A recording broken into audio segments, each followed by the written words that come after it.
Hello? Ina kofar gidan yanzu haka. Yawwa ka dira wajen? Ka dira wajen kawai?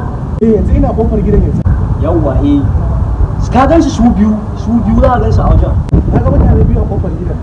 Ɗaya da ashirin riga, ɗaya da bakar riga. Wanne? To, wannan mai bakin rigan. Wanne? Bakar.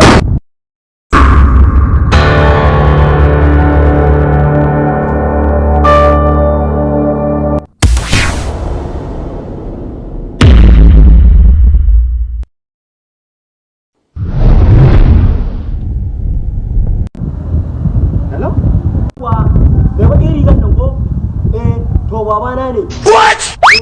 Ka kashe shi ba, ka kashe shi. Me kace? Ka kashe shi. Babana ne, ɗayan na ya tsare na ma shi kawai yake so ya mutu. Ka kashe ɗan banza, kowa ya huta. Kashe shi.